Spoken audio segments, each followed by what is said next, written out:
इनकी गाथा है। समय के प्रभाव में कई ऋषि हुए, कई संत हुए, पर कुछ ऐसे भी हुए जिनकी भक्ति ने स्वयं काल को भी रोक दिया। आज हम आपको एक ऐसी ही महापुरुष की कथा सुनाने जा रहे हैं जिन्होंने अपनी निष्ठा और तप से मृत्यु के देवता यमराज को भी पराजित कर दिया, जिनकी भक्ति से स्वयं भगवान शिव प्रकट हुए, जिन्हें ब्रह्मांड के अंत तक अमृत का वरदान प्राप्त हुआ, वो हैं महान शिव भक्त ऋषि मार्कंडेय। एक समय की बात है, एक आश्रम में ऋषि मृकंडु और उनकी पत्नी रहा करते थे। वे दोनों ही शिव भक्त थे। एक दिन ऋषि मृकंडु शिव जी की आराधना में लीन पूजा कर रहे थे। वहीं उनकी पत्नी मरुदती भी पास बैठी हुई थी। यदा कदा ही उनकी पत्नी के मन में कुछ विचार उठते हैं और करुणा भरे स्वर में वे ऋषि मुनि को कहती हैं, स्वामी, वर्षों बीत गए पर हमारी गोद अभी भी सूनी है, क्या हमारी तपस्या अधूरी है? यह सुन ऋषि मार्कंडु ने धैर्य से कहा, हे देवी, ईश्वर सब सुनते हैं, हमें बस श्रद्धा और सब्र रखना होगा। आओ आज से हम दोनों एक साथ कठोर तप करेंगे। भगवान शिव को प्रसन्न करने हेतु दोनों ऋषि मुनि और सपत्नी घोर तप करने लगे। इसी तरह समय बीतता गया और दोनों पति पत्नी शिव की आराधना में लीन घोर तप करने लगे।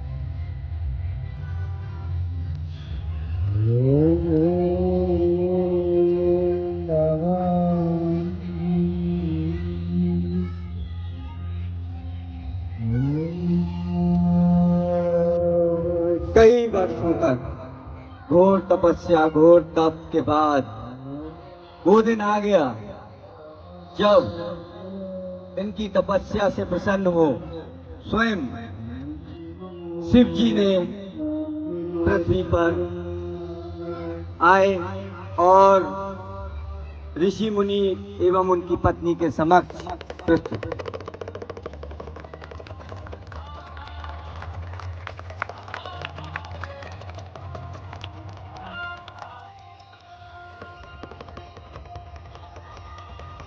दोनों ऋषि मुनि और उनकी पत्नी हाथ जोड़कर प्रभु के समक्ष खड़े रहे।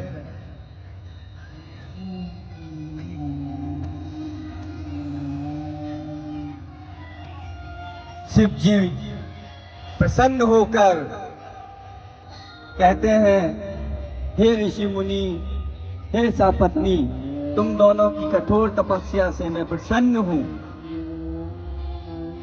मांगो, क्या वर चाहिए?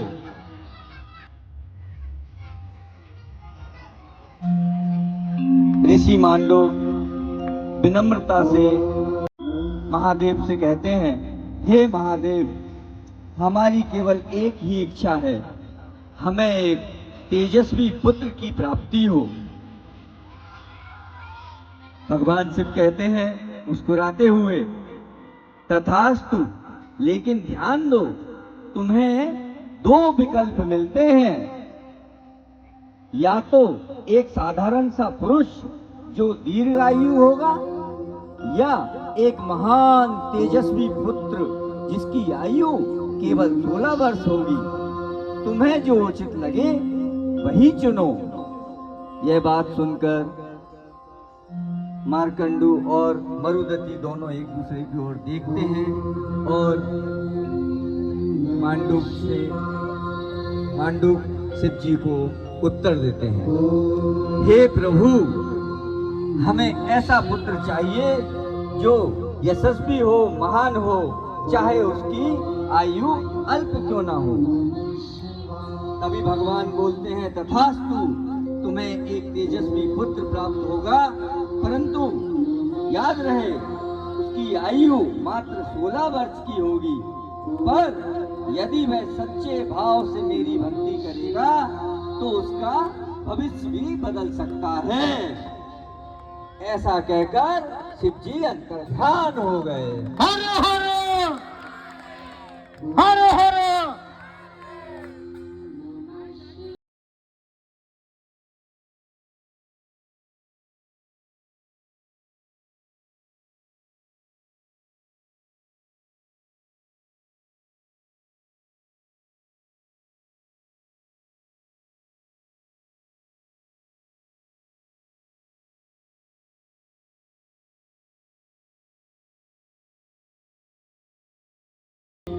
मृकंड और उनकी पत्नी को एक तेजस्वी पुत्र प्राप्त हुआ।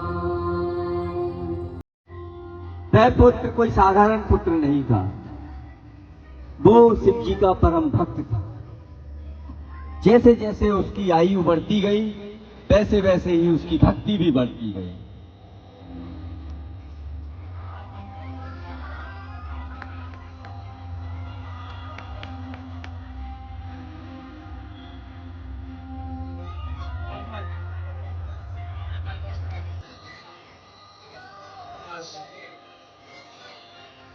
यूं ही समय बीतता गया और उनका पुत्र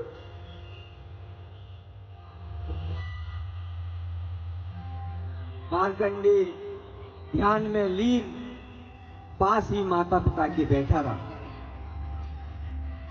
समय बीतता गया। ऋषि मार्कंडू के तप से जन्मा वह पुत्र मार्कंडेय अपने अल्पायु जीवन से अनजान नहीं था। उसे भय नहीं था। भक्ति से उसने जीवन को सजाया और उसकी भक्ति बन गई शिव को प्रसन्न करने का माध्यम।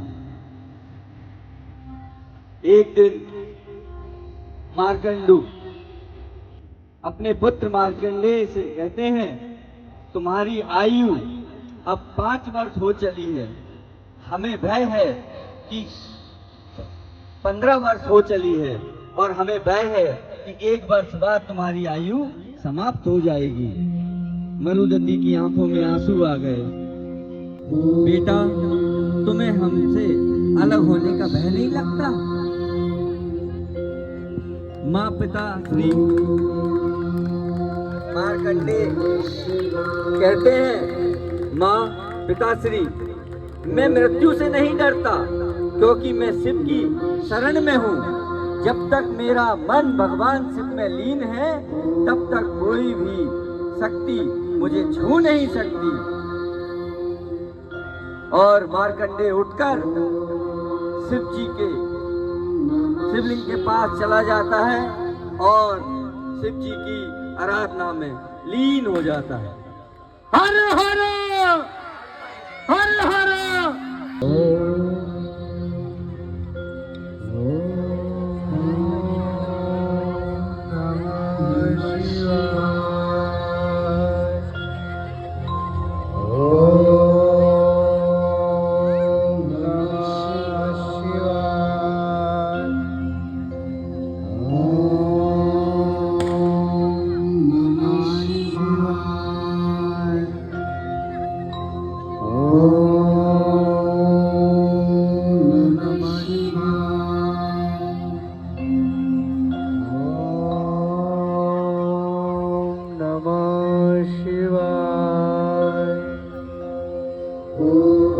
मार्कंडेय शिवलिंग के सामने हाथ जोड़कर बैठ जाता है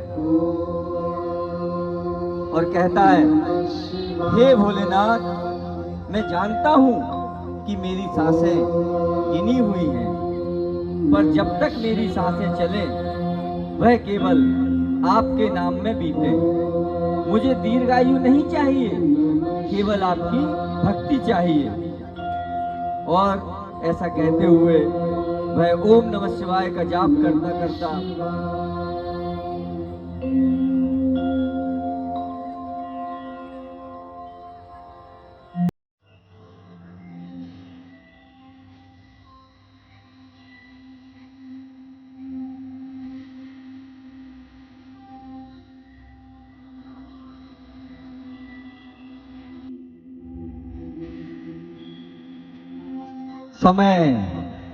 समय किसी के लिए नहीं रुकता।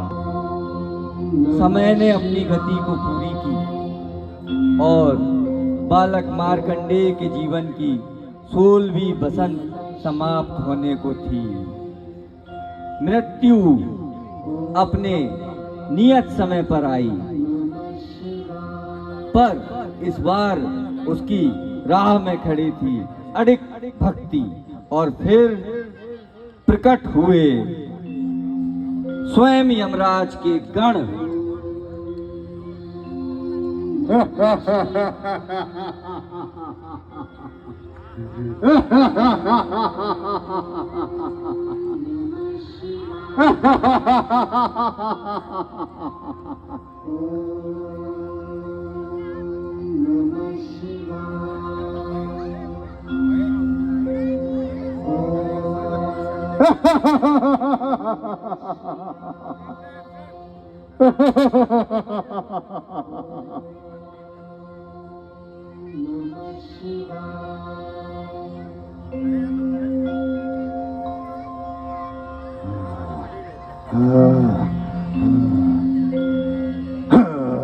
यमराज मार्कंडेय की को लेने के लिए आए होते हैं, परंतु उसकी भक्ति और शक्ति उनको छू भी नहीं पाती।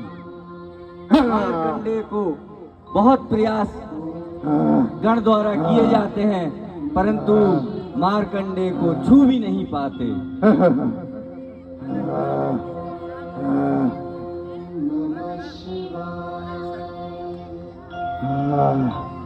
बहुत कोशिश करने के बाद विफल होने पर तब यमराजगढ़ बोलते हैं, हमें यमराज जी का आदेश का पालन करना ही होगा। भक्त हो या पापी, मृत्यु सबको आती है, इसे ले जाना ही पड़ेगा। परंतु सारे प्रयासों से विफल होने के बाद स्वयं यमराज का आगमन हुआ, यानी मृत्यु के देवता यमराज। मैं यमराज यम हूँ।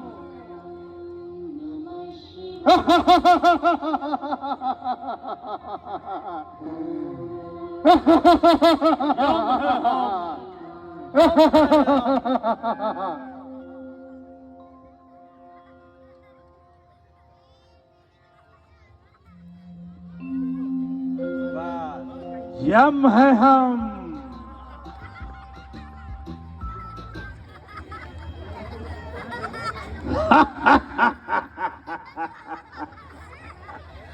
यम है हम।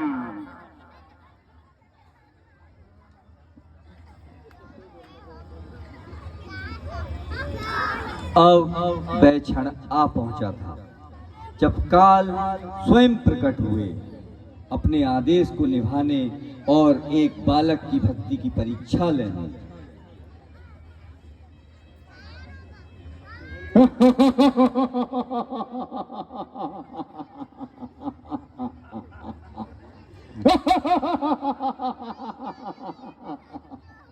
यमराज कहते हैं, हे मार्कंडेय, मृत्यु से कोई नहीं बचा। राजा हो या ऋषि, देव हो या दानव, काल की गति से कोई नहीं भाग सकता। और आज तेरे जीवन की सांसें पूर्ण हो चुकी हैं। चल, अब मेरे साथ चल।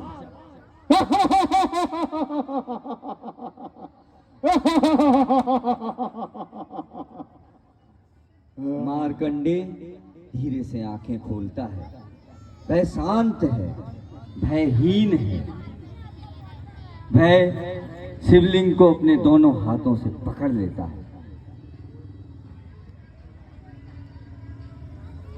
हे यमराज, मैं जानता हूं कि मेरी आयु आज समाप्त हो रही है, परंतु मेरी आत्मा अब केवल मेरी नहीं, वह मेरे इष्ट शिव को अर्पित है। जब मैं उनकी शरण में हूं, तब आपकी मृत्यु भी मेरा कुछ नहीं बिगाड़ सकती। तभी यमराज तीव्र स्वर में, भक्ति का समय समाप्त हो, भक्ति का समय समाप्त हुआ। मार्कंडे, मैं मृत्यु का देवता हूं। न्याय मेरा धर्म है और न्याय कहता है कि तुझे आज चलना होगा। तभी यमराज पास फेंकते हैं और वो पास शिवलिंग को छू जाता है।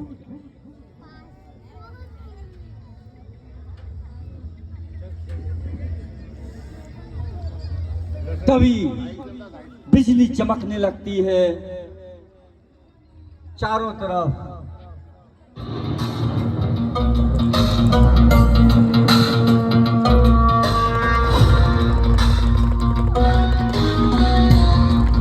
तभी भगवान शिव गर्जना करते हुए मार्कंडे और यमराज के मध्य आ जाते हैं।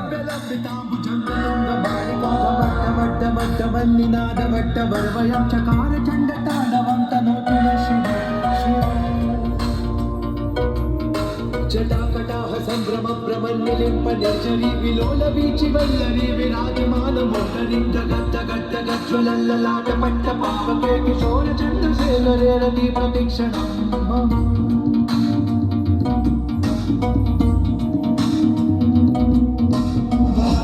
नंदिनी विलासी बंधु संतति प्रमोदमान मानव कृपा कटाक्ष धोरणी भगवान शिव मार्कंडे और यमराज के समक्ष पहुंच जाते हैं। ठहरो यमराज, क्या तुमने नहीं देखा यह मेरा भक्त मेरी शरण में है? क्या तुमने यह भी नहीं सोचा कि तुम्हारा पास मेरे स्वरूप को स्पर्श कर चुका है? तभी यमराज, हे महादेव, हे महादेव, मैं केवल अपने कर्तव्य का पालन कर रहा हूं महादेव। इस बालक की आयु पूर्ण हो चुकी है और मृत्यु का नियम सब पर लागू होता है। मैं उसे लेने आया हूं केवल अपने धर्म हेतु। भगवान शिव क्रोधित हो जाते हैं और कहते हैं,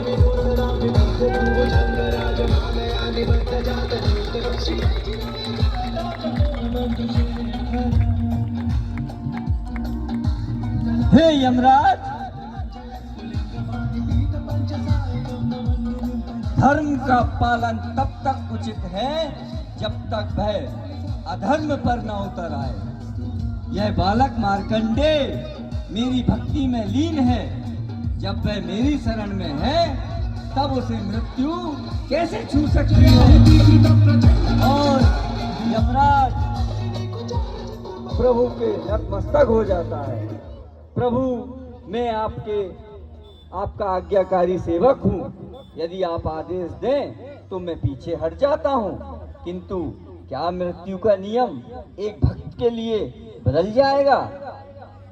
शिव जी कहते हैं, हाँ, जब भक्ति सच्ची हो, निष्कलंक हो, तब काल भी उस पर अधिकार नहीं रखता। मैं उसे आज वरदान देता हूँ, यह बालक चिरंजीवी होगा। जब तक यह सृष्टि रहेगी तब तक इसका जीवन, इसका यश अमर रहेगा। त्रिशूल उठाकर यमराज के पास को काटते हैं, पास टूट जाता है और यमराज हाथ जोड़कर झुक जाते हैं। अकाल मृत्यु वो मरे जो काम करे चंडाल का, काल भी उसका क्या करे जो भक्त हो महाकाल का। बोल महाकाल सरकार की जय।